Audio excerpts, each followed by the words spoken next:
This channel does not promote any violent, harmful, or illegal activities. All content provided by this channel is meant for an educational purpose only. অবশেষে আত্মসমর্পণের পর গ্রেপ্তার জয়ন্ত সিং।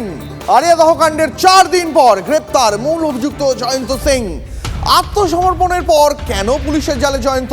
কেন জয়ন্ত নাগাল এতদিনে পেল না পুলিশ? কোথায় জয়ন্ত? এই প্রশ্ন তো লাগাতার তুলেছিল টিভি9 বাংলা। যদিও পুলিশের দাবি গোপন সূত্রে খবর পেয়ে ডানলপ থেকে তাকে গ্রেপ্তার করা হয়েছে।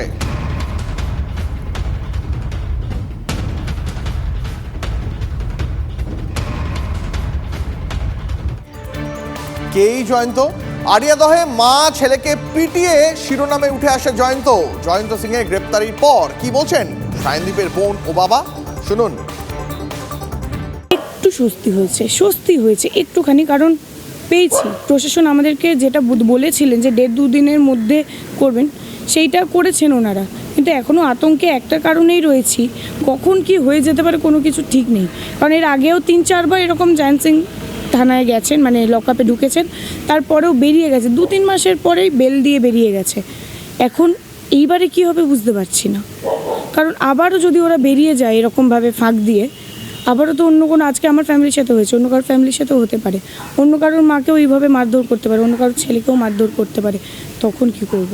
তুমি এই মুহূর্তে দক্ষিণেশ্বর থানার সামনে রয়েছো, কি অভিযোগ জানালে দক্ষিণেশ্বর থানা? দক্ষিণেশ্বর থানায় এই অভিযোগটাই জানালাম যে তালতলা স্পোর্টিং ক্লাবের একটা গ্রুপ রয়েছে, হোয়াটসঅ্যাপ গ্রুপ TSC বলে।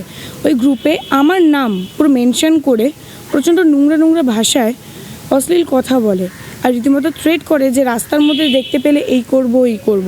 আমার মাকে, মাসিকে নিয়ে, মামাকে নিয়ে প্রচণ্ড নোংরা কথা বলে। আমরা প্রচণ্ড আতঙ্কিত। এখন ধরা পড়েছে, স্বস্তি ঠিক বলতে পারছি না, কারণ দেখুন আগামী দিনে ওরা আবার বেরোবে, বেরিয়ে আবার যদি আজ আমার পরিবারের ওপর হয়েছে, কাল অন্যজনে যারা আমার সঙ্গে এই এত আন্দোলন করলো, আপনাদের মিডিয়ার সামনে যারা মুখ দেখালো, তাদের উপরে তো অ্যাটাক হতে পারে, এই একটা ভয় তো রয়েছে। আমি শুধু একটাই প্রশাসনের কাছে অনুরোধ করব যে কঠোর থেকে কঠোরতম শাস্তি হোক এদের, যারা এই কাজ করেছে তাদের শাস্তি হোক। এই মা ছেলেকে পেটানোর ঘটনার পর 4 দিন পেরিয়ে গিয়েছিল। কোথায় এই 4 দিন ছিলেন জয়ন্ত? সূত্রের খবর, ঘটনার পরেই গাড়ি চালিয়ে উত্তরবঙ্গে পালায় জয়ন্ত। ডাবগ্রামে একটু রিসর্টে লুকিয়ে থাকে। উত্তরবঙ্গে 2বার রিসর্ট বদল করে এই জয়ন্ত সিং। টাকা ফুরিয়ে যেতেই কলকাতায় ফেরে জয়ন্ত। সূত্র মারফত আরও জানা যাচ্ছে, ডানলপে পরিচিতর কাছ থেকে টাকা নিতে যাওয়ার পরিকল্পনা ছিল জয়ন্তর। টাকা পেয়ে গেলে ওড়িশায় পালানোর প্ল্যানও করেছিল। সবই জানতো পুলিশ, তাও জয়ন্তকে গ্রেপ্তারে এত দেরি কেন, উঠছে প্রশ্ন।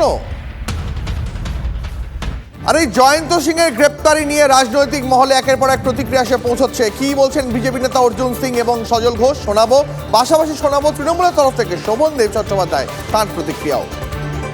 পুলিশের কোনো কাজ আছে কেন? আপনারা এই তো মিডিয়ার জন্যে বাংলা মানুষ বেঁচে আছে।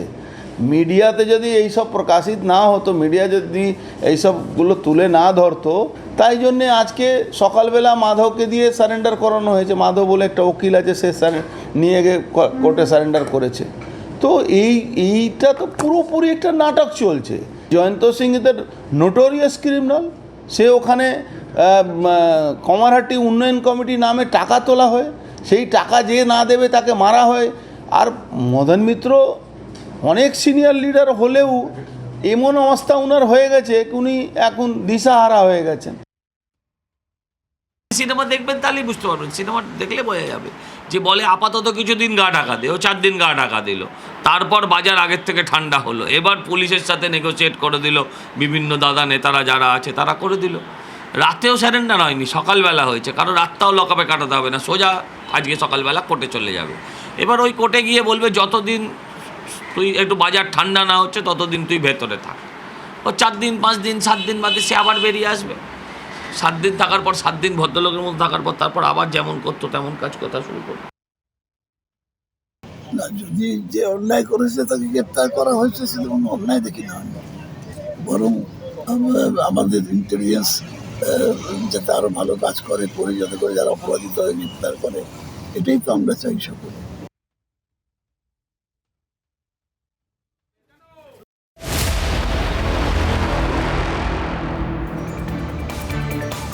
লেক গার্ডেন্সের গেস্ট হাউসে শুট আউট কাণ্ডে একের পর এক চাঞ্চল্যকর তথ্য।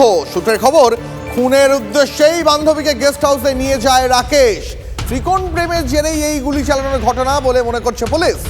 সূত্রের খবর, আহত তরুণীকে নিজের স্ত্রী বলে পরিচয় দেয় রাকেশ। আরো বিস্তারিত জানতে চলে যাবো সহকর্মী অরিত্রর কাছে। অরিত্র, আর কি কি নতুন তথ্য উঠে আসছে? দেখো, গতকাল লেক গার্ডেন্সের গেস্ট হাউসের শুট আউটের ঘটনায় পরতে পরতে রহস্য এবং তদন্তকারীদের এই মুহূর্তে বেশ কয়েকটি বিষয় ভাবাচ্ছে। দেখো, যেটা আমরা পুলিশ সূত্রে জানতে পারছি যে ওই ঘর থেকে যে সুইসাইড নোট উদ্ধার হয়েছে, সেই সুইসাইড নোটে স্পষ্টতে উল্লেখ যে মানসিক চাপ সহ্য করতে পারছিলেন না ওই তরুণ এবং তরুণী, এবং তৃতীয় এক ব্যক্তির আবির্ভাব ঘটেছিল ওই দুই যুগলের মধ্যে, এমনটা কিন্তু জানিয়েছেন ওই আত্মঘাতী তরুণ।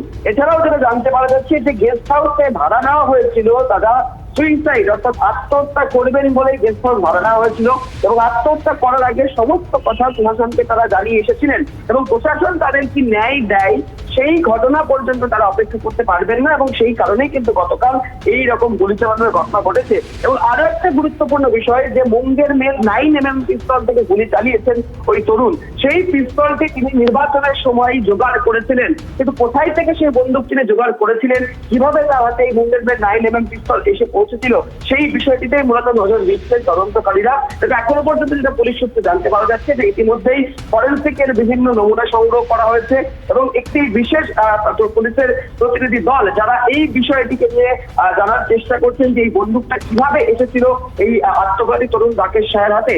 যদিও যেটা পুলিশ সূত্রে খবর যে তিনি সিভিল ডিফেন্সের ভলেন্টিয়ার হিসেবে কাজ করতেন, এবং সেই জায়গাতেই আরো প্রশ্ন উঠছে যে তাহলে কিভাবে এই রাকেশের হাতে এই বন্দুক এলো, কোথায় থেকে তিনি বন্দুক এবং বুলেট জোগাড় করলেন, এই বিষয়গুলি কিন্তু এই মুহূর্তে জানার চেষ্টা করছে তদন্তকারী আধিকারিকরা। তবে বিষয়টা স্পষ্ট যে ত্রিকোণ প্রেমের জের, এবং সেই কারণেই এই গোলাগুলির ঘটনা ঘটেছে লেক গার্ডেন্সের গেস্ট হাউসে।